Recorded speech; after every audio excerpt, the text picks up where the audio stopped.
بسم اللہ الرحمن الرحیم۔ السلام علیکم دوستو، میں Mureed Saleem, welcome to my YouTube channel novel archer. کیسے آپ سب لوگ؟ میں نے تو آج تسی کوشش نہ پوچھو، آج میرے ساتھ بہت پیڑی ہو رہی ہے۔ اے اللہ جی تھکی ہوئی میں 8:30 بجے وہاں سے آئی ہوں، پھر مجھے درزن کی طرف جانا پڑ گیا، اپی کی طرف جانا پڑ گیا، وہاں سے میں پھر آئی ہوں ابھی تھوڑی دیر پہلے۔ پھر مجھے پاپا کو مجھ سے کچھ کام تھا، وہ کام کروایا۔ ابھی کیا ٹائم ہو گیا، ہائے میں مر گئی، کیا ہوا ٹائم؟ 11 بجے سپر ٹائم ہو گیا، 11 بجے سپر ٹائم ہو گیا۔ تو ابھی میں نے کہا آپ کو ٹیوزڈے کا میں نے بولا ہوا تھا لاسٹ ایپیسوڈ کا، اگر قسم نواں سٹارٹ کرنا ہوتا تو میں آج چھٹی مار لینی تھی، کیونکہ آپ کی بہن کی سویرے پریزنٹیشن ہے جدہ میں نے کچھ نہیں آتا، جنہیں میں تیار کرنی ہے بیٹھ کے۔ تو تھکاوٹ مجھے اتنی ہوئی پڑی ہے، میری کمر میں درد ہو رہی ہے اور مجھے نیند آ رہی ہے۔ ٹیوزڈے کا آپ کو پتہ ہے میرا نا وہ پیڑا دن ہوتا ہے۔ تو آئیے لاسٹ ایپیسوڈ پڑھتے ہیں۔ کوشش پوری کروں گی کہ کمپلیٹ ریڈ کر لوں، لیکن نہ کر سکی تو پھر اس کے 2 پارٹس بھی ہو سکتے ہیں، ٹھیک ہے؟ تو طلوع سحر شام محبت ریٹن بائی نایاب جلانی، جلدی سے پڑھتے ہیں لاسٹ ایپیسوڈ۔ اس سے پہلے اگر آپ نے میرے چینل ناول آرچر کو سبسکرائب نہیں کیا تو سبسکرائب کر لیں، ساتھ میں بیل آئیکن بھی پریس کر لیں تاکہ آنے والی ویڈیو آپ کو ملتی رہے۔ پرل کانٹیننٹل کے 3rd فلور سے بذریعہ لفٹ وہ 2nd فلور تک آیا۔ اسے یوکوہاما جاپان سے آئے مسٹر وانگ اور یانگ سن سے ملنا تھا۔ یہ اس کی پہلی جاپانی وفد سے ملاقات تھی۔ حشامی انہیں ایئرپورٹ سے لے کر آیا تھا۔ جاپانی ڈیلیگیشن نے پہلا سیمینار کراچی میں اٹینڈ کیا۔ زیان اور حشام نے بھی شرکت کی تھی، مگر بطور خاص زیان سے مل نہیں سکا تھا۔ وہ 17 نمبر دہراتا، جو ہی کوریڈور سے ہوتا وہ ترتیب سے نمبرز دیکھتا۔ 17 کے بند دروازے پر لکھا نمبر پڑھ کر غیر ارادی مڑا تو ایک روئی نسوانی آواز سن کر چونک کر ادھر ادھر دیکھنے لگا۔ کوریڈور کے آخری سرے پر ایک وحشت زدہ لڑکی تقریباً بھاگتے ہوئے اس کے قریب گزرنے کے چکر میں بری طرح ٹکرا گئی۔ اس کے پیچھے ایک نوجوان بھی لپکتا وان پہنچا۔ وہ لڑکی اس قدر خوفزدہ گھبرائی ہوئی تھی کہ سنسان سوئے ہوئے محل میں ایک انسانی وجود کو دیکھ کر اور غیابی امداد سمجھ کر خوف کے مارے اس کے پورے وجود کے پیچھے چھپ کر بھینچی آواز میں چلائی، مجھے اس بھیڑیے سے بچا لو، اللہ کے واسطے مجھے بچا لو۔ زیان کو چند لمحے ہی لگے ہوں گے ساری صورتحال کو سمجھنے میں۔ دوسرے پل وہ سامنے موجود نوجوان سے الجھ پڑا۔ کیا ہو رہا تھا یہاں؟ زیان نے سرد آواز میں پوچھا۔ یہ ہمارا ذاتی معاملہ، آپ درمیان میں مت آئیں، اس نے اپنے ماتھے پر چمکتا پسینہ پہنچ کر کہا۔ ہمارا کوئی ذاتی معاملہ نہیں، یہ جھوٹا بے غیرت مجھے دھوکے سے لایا۔ زیان نے اپنے پیچھے کھڑی لڑکی کے چلانے کی آواز سن کر مڑ کر دیکھا تو اسے لگا گویا پرل کانٹیننٹل کی پوری عمارت اس کے وجود پر ڈھہ گئی ہو۔ سارا! اس کے ساکھ تبوں سے ایک شعلہ نما آواز نکلی۔ دوسرے پل نہ جانے کتنے ہی بھرپور تھپڑ اس کے رخساروں پر زیان نے مارے تھے۔ اس کی آنکھوں سے گویا خون چھلک رہا تھا اور منہ سے گالیوں کا ایک طوفان امڑ آیا۔ نبیل صورتحال کو بگڑتے دیکھ کر جان بچانے کی غرض سے بولا، یہ میری بیوی ہے۔ جھوٹ بول رہا ہے، اس نے مجھے دھوکے سے یہاں بلوایا تھا۔ اور سارا کے باقی الفاظ منہ میں ہی دبے رہ گئے۔ زیان اسے چھوڑ کر نبیل کی طرف پھنکارتا ہوا پڑا۔ لات اور گھونسوں نے نبیل کو مار مار کر لوہان کر دیا۔ نبیل کو بالوں سے پکڑ کر اسے گھسیٹتے ہوئے 2-3 مرتبہ اس کا سر دیوار میں مار کر وہ زخمی شیر کی طرح پلٹا۔ ہوٹل کی انتظامیہ بھی الرٹ ہوگی۔ نبیل کی حالت تشویشناک تھی، اس کے سر سے بھل بھل خون کے فوارے ابل رہے تھے اور شاید وہ بے ہوش بھی ہو چکا تھا۔ سر پرابلم کیا ہوئی؟ مینیجر نے منمنا کر پوچھنا چاہا۔ زیان نے اسے بھی دھکیل کر سارا کا ہاتھ سختی سے پکڑے کھینچتا ہوا سیڑھیاں اترتا چلا گیا۔ وسیع اور اس ہال میں موجود کئی لوگوں نے تحیر سے انہیں اپنے قریب سے گزرتے دیکھا۔ پارکنگ میں آ کر زیان نے فرنٹ ڈور کھولا اور پہلے سے دھکا دے کر بٹھایا، پھر گھوم کر دوسری طرف سے ڈرائیونگ سیٹ سنبھال لی۔ جتنی سپیڈ سے اس نے گاڑی پارکنگ سے نکالی، سارا کا دل جو پہلے سینہ دوڑ کر باہر آنے کو بےتاب تھا، اچھل کر حلق میں آ گیا۔ وہ ہونٹ پنجر ضبط کے کڑے مراحل سے گزرتا، خاموشی سے گاڑی بھگایا جا رہا تھا اور سارا مسلسل سر جھکائے آنسو بہاتی اس وقت کو کوس رہی تھی جب اس نے کرن کے سامنے نبیل کا منہ توڑ دینے کا چیلنج قبول کیا تھا۔ لاکھ دی لعنت ہے تیرے تے سارا، لعنتی عورت! جذباتی ہو کے وہ قبول کر لیا چیلنج، ہن آرام ہے۔ اب بھائی کے سے چنڈے بھی پئی ہیں تے زلالت جڑی اٹھانی حالے تو کچھ نہیں اٹھائی، جی اگے جا کے تو چکیں گی چول جائی۔ سارا نے اپنے کال کے مطابق نبیل کے آفرز کو اس کے منہ پر مارا اور تفکر سے اسے اس کی اوقات یاد دلائی، مگر وہ بھی ایک نمبر کا خبیث تھا۔ پوری پلاننگ کر کے اس نے سارا کو بلوایا تھا۔ اس دوران کرن کو بہانے سے واش روم میں بھیج کر اسے دھمکاتا ہوا اوپر لے آیا، اور اگر زیان نہ ہوتا تو اس بھیڑیے نے نہ جانے کیا حشر کرنا تھا۔ وہ مسلسل روتے ہوئے سوچ رہی تھی اور کانپ رہی تھی۔ جڑے چول ہوندے نا اکلو پیدل لوگ، انہاں دا یہی کچھ ہی ہوندا۔ سارا کو اس پل اپنے اعتماد اور بولڈنس سے نفرت محسوس ہوئی، جیسے اندھی کھائی میں گرانے کو تیار تھے۔ میں سارا نہ ہی نفرت محسوس ہو رہی ہے، لعنتی جائی۔ اسے یوں لگ رہا تھا ثانیہ اسے دیکھ کر روئے جا رہی ہے۔ سارا کو اپنی چھوٹی بہن کی باتیں یاد آ رہی تھی، دل اتھاہ گہرائی میں ڈوب رہا تھا۔ عورت کے پاس ایک ایسی آنکھ کا ہونا ضروری ہے جو مقابل کے اندر تک اتر جائے۔ سارا کے سینے میں گویا کسی نے نیزے کی انی کھونپ دی اور وہ درد کی شدت سے کراہی۔ تم نے سچ کہا تھا ثانیہ۔ اس نے گاڑی کے پش سے سر پٹکا اور بلند آواز میں رونے لگی۔ اس کے پاس نہ وہ آنکھ تھی جو مقابل کے اندر تک اتر جاتی، نہ وہ قوت تھی جو اچھے اور برے میں تمیز کرتی، نہ اس نے باطن میں جھانکنے کی کوشش کی تھی۔ کتنا گھمنڈ تھا اسے کہ وہ آج کے دور کی باشعور اور بولڈ لڑکی ہے۔ اگر نبیل اپنے ناپاک ارادوں میں کامیاب ہو جاتا تو وہ تو کسی کو منہ دکھانے کے قابل رہ سکتی تھی، اور پھر اس کی تو بیمار ماں یہ صدمہ کبھی برداشت نہ کر سکتی۔ ہن بڑی جلدی ماں دا خیال آ گیا، پہلے کرتوت کو لگے نہیں آیا سی۔ میری بہنوں کا کون سا خوف لاحق تھا؟ کیا یہی جس نے آج مجھے ذلتوں کے گھڑے میں اتار دینا تھا؟ بند کرو یہ ڈرامہ، زیان نے چلا کر کہا تو اس کے سوچوں کو بھی بریک لگ گیا، مگر آنسو ایک تواتر سے جاری تھے۔ میرا کوئی قصور نہیں زیان بھائی، وہ مجھے تنگ کر رہا تھا اور میں اسے بتانے آئی تھی کہ میری امی کی تربیت بہت مضبوط ہے، میں کسی شیطان کے بہکاوے میں نہیں آنے والی۔ تم وہاں لینے کیا گئی تھی؟ میں نے پہلے بھی تمہیں 5 اسٹار میں دیکھا تھا، اس وقت بھی یہی تمہارے ساتھ تھا۔ زیان نے ایک نفرت بھری نگاہ اس پر ڈالی۔ جیسی ماں ویسی بیٹی۔ اس کے لبوں سے زہر میں بجھے الفاظ نکلے تو سارا تڑپ اٹھی۔ مجھے گالیاں دے لے، مار لے، مگر جان سے ہی مار دے، مگر میری ماں کو گالی مت دے۔ بتاؤ کیوں گئی تھی تم اس کے ساتھ؟ زیان نے چلا کر کہا۔ میری دوست کرن کی سالگرہ تھی، وہی مجھے زبردستی لے کر گئی، نبیل اس کا کزن ہے۔ اس نے روتے ہوئے بتایا تو زیان نے لب بھیج لی۔ آپ نے مجھے پہچانا کیسے زیان بھائی؟ سارا نے سسکتے ہوئے حیرانی سے پوچھا۔ زیان نے جواب دینا ضروری نہیں سمجھا، وہ اسے کیا بتاتا کہ اس گھر کے تمام مکین آج تک اس کے حافظے میں اول روز کی طرح محفوظ ہیں۔ اس کے دوست کہتے تھے کہ اگر زیان کسی شخص سے ایک مرتبہ مل لے اور پھر 40 سال بعد دوبارہ اس شخص سے زیان کی ملاقات ہو تو وہ بغیر کسی تردد کے اسے نہ صرف پہچان لے گا بلکہ پہلی ملاقات کا پورا حال بھی سنا ڈالے گا۔ بڑی فوٹوجینک میموری ہے، میرا تو گندا ذہن، میں کل بھی کسی نے ملنا میں نے، بلکہ آج کا ہی لے لے، میرے سے ایک لڑکی نا وہ سمجھ نہیں آئی تھی ٹاپک، تو اب میں نے اس کو بولا کہ میں بھی کام کری ہوں، تو بعد میں بتاتی ہوں، تو اس تو بعد میں نے یاد ہی نہیں رہا کہ کڑی کیڑی ہے، لیکن میں نے پیچھے مڑ کے پھر پوچھا اس سے، میں کہا یہ آپ وہ، تو اس نے کہا کہ ہاں میں ہی سی، میں کہا پھر آ جاتا نے سمجھا دیا۔ اچھا، اس نے نہ صرف سارا بلکہ ذروہ کو بھی پہچان لیا تھا اور اسے مبین اور مہک کے چہرے بھی یاد تھے، اور فاخرہ کو تو وہ کبھی بھولا ہی نہیں تھا، اس کی زندگی کے ناسور۔ زیان بھائی آپ امی کو کچھ نہ بتائیے گا، وہ صدمے سے مر جائیں گی، اس نے بھینچی ہوئی آواز میں روتے ہوئے التجا کی تھی۔ زیان کچھ نہیں بولا، بس خاموشی سے ڈرائیونگ کرتا رہا۔ افسوس اس بات کا کہ اس گھر کی لڑکیاں اتنی آزاد خیال کیسے ہوں گی؟ تمہاری ماں نے اپنے اصول بدل لیے ہیں؟ اس کے لہجے میں بلا کی کاٹ تھی، سارا اذیت سے لب کچلتی رہی۔ جیسی ماں ویسی بیٹی۔ سارا کو یوں لگا زیان نے اس کے منہ پر تیزاب پھینک دیا۔ اسے خالہ قمری کی ایک بات یاد آئی، اولاد کے پاپ ماں کے کھاتے میں لکھے جاتے ہیں، قصور بچوں کا، مجرم ماں ٹھہرائی جاتی ہے۔ کمبخت نے جنا جو ہوتا ہے، ارے ماں کب چاہے کہ بچہ بگڑ جاوے،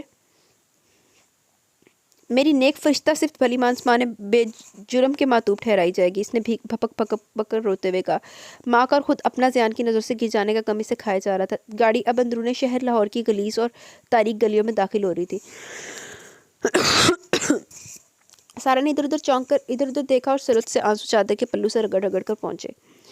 زیان نے ایک مرتبہ بھی اسے گھر کا نہیں پتہ نہیں پوچھا تھا، تو کیا زیان بھائی کچھ بھی نہ بھولے؟ نہ یہ گلیاں، نہ یہ سبز چوبارے والا وہ ہمارا ٹوٹا پھوٹا مکان، اور نہ ہی ہماری ماں سے کی جانے والی نفرت۔ وہ ڈوبتے دل کے ساتھ سوچ رہی تھی۔ گاڑی ایک چھٹکے سے اشرف کی دکان کے قریب رکی۔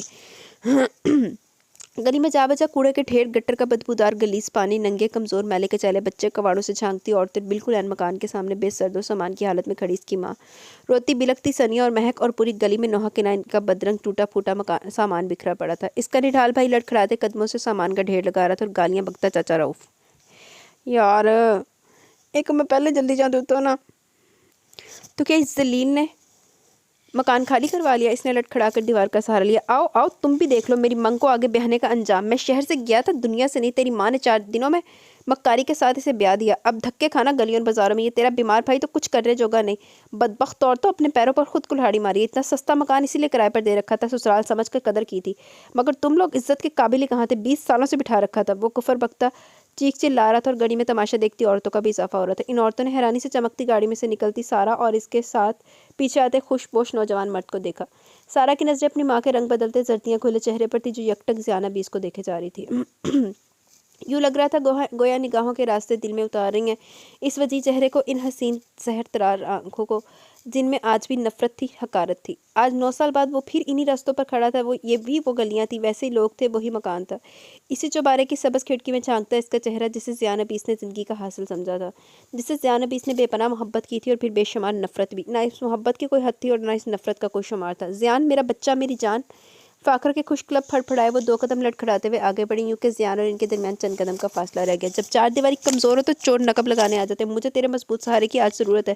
دیکھ میرا سر ننگا ہو رہا ہے، اسے اپنی بدنصیب ماں کی التجا سمجھ لے زیان۔ آج میرے اس یقین کو چھٹلا دے کہ تو ابیس جیسے پتھر کی اولاد ہے۔ میں آپ کے اس یقین پر مہر لگا کر جا رہا ہوں کہ میں اسی ابیس فریدی کا پتھر دل بیٹا ہوں۔ میرے باپ کے بارے میں اور کچھ مت کہیے گا، میرا باپ بد کردار تھا، گناہ گار تھا، مگر آپ کی طرح منافق نہیں تھا، بے درد نہیں تھا۔ اس نے مجھے محبت نہیں دی تو آپ کی طرح دھتکارا بھی نہیں تھا۔ آج جو کچھ میں ہوں اپنے باپ کی وجہ سے ہوں۔ مجھے بھی اس وقت ان باہوں کی گرمی کی ضرورت تھی، اس وجود کے سہارے کی ضرورت تھی، مگر اب نہیں۔ مجھے جینے کے تمام ڈھنگ معلوم ہو گئے۔ جس طرح آپ نے مجھے دھتکارا تھا، اسی طرح میں آپ کو یہ باور کروا کر جا رہا ہوں کہ گزرے برسوں کے دوران یہ نفرت مزید نشوونما پائی ہے۔ نفرت کا پودا جڑ پکڑ گیا. یہ نفرت میری آخری سانسوں تک برقرار ہے کہ نہ آپ کو زیان کی اس وقت ضرورت تھی اور نہ زیان کو اب آپ کی چاہ ہے. نفرتوں کے سلسلے کی قبر تک میرے ساتھ جانا ہے. آپ کی بیٹی کو باحفاظت آپ تک پہنچا دیا, اسے میرا احسان سمجھیے گا. وہ آخری حقارت پر ہی نگاہ ان پر ڈالتا لمبے لمبے ڈگ پھٹتا دور, بہت دور نکلتا چلا گیا, اپنی ماں کے دل سے بھی دور. میں نے آخری مرتبہ تجھے رو دیا زیان, اب تیرے نام کا آنسو میری آنکھ میں بھی نہیں اترے گا. انہوں نے مبین کا بازو تھاما اور زیر لب بڑبڑائی, اماں پتھروں سے سر نہیں پھوڑتے, اس سے میری رانیہ کو تو پوچھ لیا ہوتا, وہ تو ہماری یاد میں تڑپتی ہوگی. سبین نے تھکے تھکے لہجے میں کہتے ہوئے تینوں بہنوں کو ساتھ لگا لیا. مبین نے تھکے تھکے لہجے میں کہتے ہوئے تینوں بہنوں کو ساتھ لگا لیا. دیکھا میں کیا سی نا, مبین جڑی رانیہ نا مبین والی ہے بھائی, اب ہمیں یہاں نہیں رہنا. مہک نے مبین سے لپٹ کر کہا. یہ لٹا پٹا قافلہ انجانی منزل کی طرف چل پڑا. نڈھال وجود اور کمزدہ دل لیے وہ ان گندی گلیوں سے دور ہوتے جا رہے تھے. زرین تک وسیع کے ارادوں کی بھنک پہنچ چکی تھی. رمیز نے کل رات ہی اس سے بات کی تھی. جی تو چاہ رہا تھا کہ رمیز کو کھری کھری سنا دے, مگر بھائی اگرچہ وہ چھوٹا ہی تھا مگر کچھ معاملوں میں زرین اسے دبتی بھی تھی. وہ صبح سے وسیع کا انتظار کر رہی تھی مگر اسے بھی شاید ماں کے ارادوں کی خبر ہو گئی تھی, اس لیے جلد دے کر نکل گیا.